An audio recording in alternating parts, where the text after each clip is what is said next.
Vídeo 3. Continuidade. Em 1896, o ministro Francisco de Paula Rodrigues Alves ressaltou a relevância do imposto de renda como meio de elevar a arrecadação e mitigar as disparidades. Tal sugestão, mais uma vez, não foi levada adiante. Os consecutivos fracassos não fizeram esmorecer o ânimo dos entusiastas do imposto de renda. Ainda em 1896, os deputados Cerzedelo Correia e Augusto Montenegro, membros da Comissão do Orçamento, propuseram a adoção desse imposto para o ano calendário seguinte, mas sem obter êxito. Apesar do resultado, Cerzedelo Correia anteviu uma acolhida mais receptiva do tema, conforme relata. Abre aspas. Pensa a comissão que o imposto sobre a renda é um corretivo para compensar as desigualdades das taxas indiretas. É uma sobrecarga que, com razão, deve recair sobre as classes mais abastadas em virtude do próprio bem-estar maior de que gozam. Fecha aspas. O tema voltou a ser discutido em 1898, quando o projeto de lei de lavra do deputado Felisberto Freire estabeleceu a instituição de um imposto geral, que abrangeria as rendas percebidas pelos contribuintes a qualquer título. Tendo alcançado o sufrágio em uma primeira oportunidade, o projeto foi rechaçado na segunda votação. As alegações pela negativa continuavam arrimadas em fundamentações de ordem administrativa e pragmáticas, sobretudo no receio de que o Brasil não estaria preparado para instituir um imposto tão complexo e o governo gastaria na máquina administrativa mais do que arrecadaria. 6 anos depois, é o deputado Anísio de Abreu que, relatando o orçamento da Fazenda para o exercício de 1904, faz minucioso estudo sobre o imposto de renda, reafirmando a necessidade de sua implantação. Não obstante, as vozes autorizadas que se levantavam em favor deste tributo, o Congresso Nacional recuava ante a sua alegada complexidade e dificuldade de cobrança. Em 1920, a Câmara dos Deputados voltou a ser agitada por Olávio Rocha, que se lançou em ardente propaganda em prol da instituição do imposto de renda. No ano imediato, coube a tarefa da defesa do debatido tributo ao deputado Mário Brant, que assim vaticinou, abre aspas, do ponto de vista fiscal, é o mais produtivo e mais elástico, examinado sob o critério econômico, é de todos os impostos o mais inócuo ao desenvolvimento do país e, com taxas moderadas, antes o estimula. Encarado sob o aspecto ético, é o mais justo de todos, com a vitória universal das ideias democráticas. Principal consequência da última guerra, é hoje inadmissível um país de instituições liberais, principalmente uma república, sem um imposto geral e progressivo sobre a renda. Fecha aspas. O percurso para a criação do imposto de renda culmina então em sucesso no ano seguinte, quando o artigo 31 da Lei de Orçamento número 4.625, de 31 de dezembro de 1922, estabeleceu a criação desse tributo, cuja arrecadação ficava adiada para 1924. Abre aspas. Artigo 31. Fica instituído o Imposto Geral sobre a Renda, que será devido, anualmente por toda a pessoa física ou jurídica residente no território do país e incidirá, em cada caso, sobre o conjunto líquido. Fecha aspas. Em se tratando de um imposto novo, muito criticado por ser complexo e exigir uma afinada máquina administrativa, o governo iniciou o estudo para elaborar o regulamento e organizar o sistema arrecadador, sob o comando de Francisco Tito de Souza Reis, técnico de renome em assuntos financeiros. Inspirado no modelo francês, Souza Reis anteviu, no lugar de uma tributação global, a adoção de um sistema misto.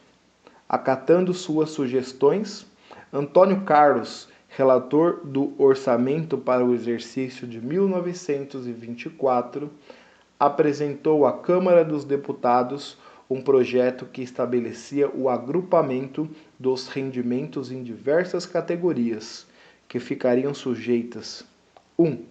A alíquotas proporcionais e 2. Sobre seu conjunto, a alíquotas complementares. Assim, anteriormente à sua entrada em vigor, a Lei nº 4.625/22 foi alterada pela Lei Orçamentária nº 4.783, de 31 de dezembro de 1923, que classificou os rendimentos em 4 categorias e instituiu a tabela aplicada na renda global. Abre aspas. Artigo 3º. O imposto sobre a renda criado pelo artigo 31 da Lei nº 4.625, de 31 de dezembro de 1922, recairá sobre os rendimentos produzidos no país e derivados das origens seguintes.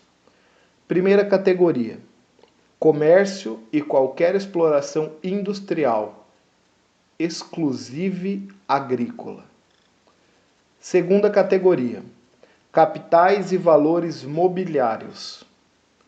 Terceira categoria: ordenados públicos e particulares, subsídios, emolumentos, gratificações, bonificações, pensões e remunerações sob qualquer título e forma contratual.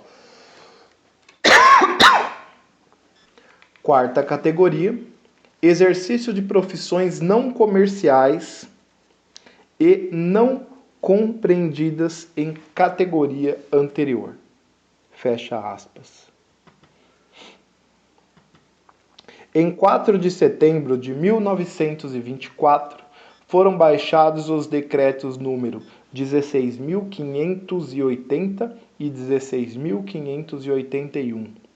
Este regulamentando o imposto de renda e aquele regulamentando seu lançamento, arrecadação e fiscalização. Após o início da cobrança do imposto de renda nos termos acima explanados, verificou-se a necessidade de realização de ajustes na legislação. Nesse sentido, inclusive, manifestou-se o presidente Arthur Bernardes em maio de 1925. Abre aspas. As leis de 1922 e 1923, referentes a esse imposto, precisam ser modificadas, a fim de se tornar a tributação mais geral e mais justa. Dentro das leis que temos, as classes que, de preferência, se dedicam à exploração do capital, escapam totalmente ao imposto ou gozam de elevadas isenções que não devem perdurar. O imposto de renda instituído por essa forma é inaceitável e prejudicial à economia do país, para que produza os efeitos econômicos e fiscais que lhe são próprios. É necessário ampliá-lo a todas as classes com as isenções limitadas às instituições de filantropia e aos proletários com rendimentos mínimos. Fecha aspas. O assunto, porém, já era objeto de debates no âmbito congressional, onde o deputado Afonso Pena Júnior havia apresentado o projeto em que propunha alterações na sistemática do tributo. Embora aprovado, tal projeto não foi convertido em lei, em virtude de não ter o Congresso finalizado a votação da legislação orçamentária para o exercício de 1925. Contudo, as contribuições de Afonso Pena foram aproveitadas por Sousa Reis, ao apresentar anteprojeto no qual incorporou e estendeu as sugestões propostas pelo deputado. Assim, com o advento da Lei número 4.984, de 31 de dezembro de 1925, que orçou as receitas para o exercício de 1926, houve a segregação dos rendimentos em 5 classes distintas, que ficavam submetidas a uma tributação cedular, com alíquotas que variavam entre 1 a 6%, e uma tributação complementar, que incidia sobre a renda total com base em uma tabela progressiva, cujas alíquotas variavam entre 0,5% e 10%. Surgiram-se inúmeras alterações que, não obstante, mantiveram o modelo misto, que acumulava a tributação cedular à tributação complementar. Apenas com a Lei 4.506, de 30 de novembro de 1964, foi extinta incidência cedular, de modo que o imposto devido pelas pessoas físicas passou a ser apurado exclusivamente pela tabela progressiva. Uma análise mais apressada do período histórico acima traçado poderia levar à conclusão de que a sistemática de tributação adotada pelo Brasil não se preocupava com a problemática da dupla tributação dos rendimentos gerados pelas pessoas jurídicas. Isso porque, desde seu advento, enquanto Imposto Geral sobre a Renda em 1922, as pessoas jurídicas se apresentavam, tal qual as pessoas físicas, como contribuintes do tributo, não sendo admitida a exclusão do ônus fiscal já incorrido pela pessoa jurídica no nível da pessoa física. Contudo, essa interpretação pode não se mostrar como a mais atilada, conforme atesta o Escólio de Rubens Gomes de Souza. Abre aspas. Na cédula F, lucros e dividendos, não existe alíquota. Por conseguinte, os rendimentos nela declarados ficam sujeitos apenas ao imposto complementar. Isso se aplica pelo sistema da lei no tocante à tributação das pessoas jurídicas, consideradas como agentes de arrecadação do imposto que, na realidade, compete aos sócios ou acionistas. Assim, o imposto pago pela sociedade corresponde ao valor cedular que seria devido pelo sócio ou acionista, cabendo a este pagar apenas o complementar. Fecha aspas. Perfilhando tal aproximação, brinda-nos com suas lições José Luiz Bulhões Pedreira. Abre aspas. O sistema originalmente adotado pela legislação brasileira e pela maioria das legislações estrangeiras obedeceu aos princípios desenvolvidos pelos doutrinadores do imposto de renda do princípio do século, segundo os quais somente as pessoas naturais seriam beneficiárias de renda. O imposto se distribuía em função da renda auferida pelos indivíduos, e a tributação das pessoas jurídicas era antecipação do imposto incidente sobre a renda dos respectivos sócios ou participantes.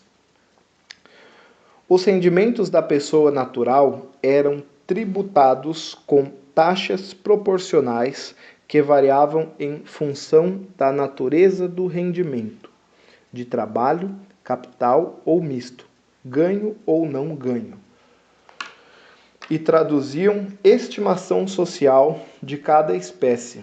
Além desse imposto, entre nós chamado de cedular, a renda anual das pessoas naturais era tributada pelo imposto progressivo, que atingia indistintamente todas as espécies de rendimento.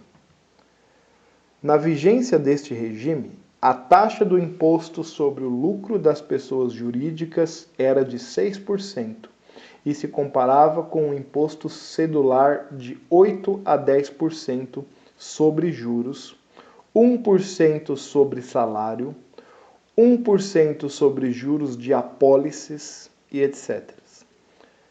E porque já haviam sido tributados como lucro da pessoa jurídica, os rendimentos por esta distribuídos, classificados na cédula F da declaração individual, não estavam sujeitos a novo imposto cedular como renda dos seus sócios. Fecha aspas. Com o abandono desse modelo misto de tributação em 1964, os instrumentos para evitar a dupla tributação dos rendimentos produzidos pelas pessoas jurídicas tornaram-se esparsos e pontuais. A título exemplificativo, podemos indicar a previsão introduzida pelo artigo 9º do Decreto-Lei número 1338, de 23 de julho de 1974. Artigo 9º. Os dividendos ou bonificações em dinheiro ficam sujeitos à incidência do imposto de renda na fonte, à razão de a. 15% quando distribuídos por sociedades anônimas de capital aberto e b. 25% quando distribuídos pelas demais sociedades anônimas. Inciso 3º. No caso de a pessoa física optar pela inclusão na cédula F de sua declaração de rendimentos dos dividendos ou bonificações em dinheiro recebidos de sociedades anônimas de capital aberto, o imposto deve houver sido retido na fonte sobre tais rendimentos, na forma de alínea A deste artigo. Será considerado por 2,5 vezes o seu valor, como antecipação do imposto devido de acordo com a declaração. Decreto-Lei número 1338/74.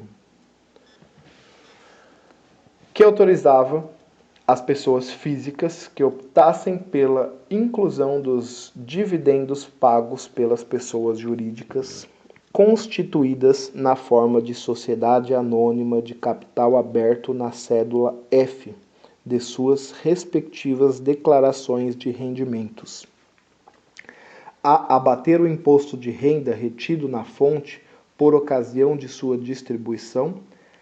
Para esses fins, seria considerado como crédito o montante equivalente a 2,5 vezes o imposto pago por quando da distribuição.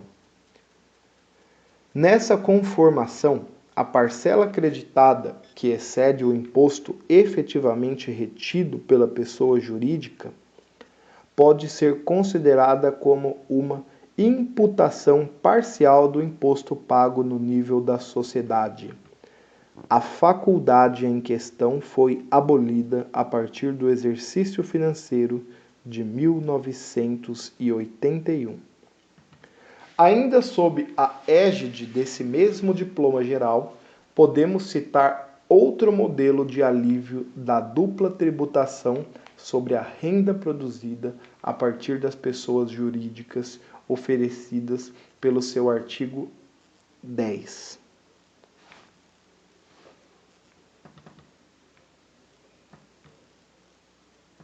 Artigo 10. A partir do exercício financeiro de 1975, ano base de 1974, as pessoas físicas incluirão em suas declarações como rendimentos não tributáveis as importâncias que, recebidas como dividendos ou bonificações em dinheiro de sociedade anônima de capital aberto, sejam, no mesmo ano do recebimento, efetivamente aplicados na subscrição de ações da mesma sociedade ou de qualquer outra também de capital aberto. Decreto-Lei número 1338/74. De acordo com esse dispositivo, é concedida aos contribuintes a possibilidade de incluírem em suas respectivas declarações, enquanto rendimentos não tributáveis, os dividendos pagos por sociedade anônima de capital aberto, observado que os montantes daí decorrentes fossem reinvestidos no mesmo exercício na integralização de ações subscritas em pessoas jurídicas de mesma natureza. Essa prerrogativa vigorou até o exercício financeiro de 1979. O Decreto-Lei número 2397, de 21 de dezembro de 1987, por sua vez, instituiu sistemática distinta das duas modalidades retroexplanadas ao excluir da incidência do imposto de renda das pessoas jurídicas os lucros apurados pelas sociedades civis de prestação de serviços profissionais relativos ao exercício de profissões legalmente regulamentada, inscritas no Registro Civil de Pessoas Jurídicas e constituídas exclusivamente por pessoas físicas residentes no Brasil. Com efeito, os lucros dessa categoria de sociedades consideravam-se automaticamente distribuídos aos sócios na data do encerramento de cada período base, sujeitando-se à tributação pelo imposto de renda na fonte. O imposto recolhido nesses termos era considerado como antecipação daquele devido pela pessoa física na sua declaração de rendimentos no final do ano calendário. Em suma, é possível entender, em linha com Ricardo Maris de Oliveira e João Francisco Bianco, que sob tal sistemática as sociedades civis de prestação de serviço de profissões regulamentadas, abre aspas, são isentas do imposto de renda, sendo tributáveis os seus sócios na data da efetiva distribuição de lucros aos mesmos, ou ao final do período base anual, quando o saldo de lucros até então não distribuído e considerado como automaticamente pertencentes aos sócios. Fecha aspas. Esse modelo foi abandonado em 1º de janeiro de 1997, a partir de quando passou a vigorar o artigo 55 da Lei nº 9.430, de 27 de dezembro de 1996, que determinou a incidência do imposto de renda nos moldes aplicáveis às demais pessoas jurídicas sobre os lucros produzidos pelas sociedades civis de prestação de serviços profissionais relativos ao exercício de profissão legalmente regulamentada.